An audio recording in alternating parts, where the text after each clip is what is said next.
தெரியல. Head. Okay bro. இப்படி நாங்க தான் பேட்டிங் போவோம். நீங்க பேட்டிங் ஆடுங்க. ராஜா ராணி.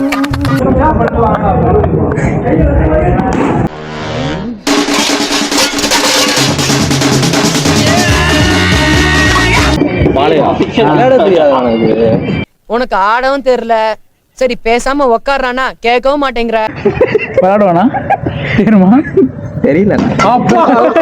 கடவுளே, எல்லாருமே போல்டு கேட்ச் டெக் அவுட் ஆயிடணும். அப்படி இல்லைன்னா இன்னைக்கு என்ன வந்து கேள்வி கேட்பானுங்க.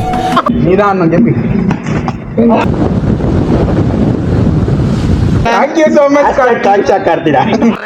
இத போடியா வலியா. மாப்ள அது போடாத மாப்ள. தலை போடாத மாப்ள. போடாத மாப்ள. சொல்றத கேளு மாப்ள. இந்த பால் ஒரு 6. சல்மான் பேட்டிங். வளர்த்த கடா நெஞ்சில பாயுதுன்னு கேள்விப்பட்டிருப்ப. ஆனா நான் வளர்த்த கடா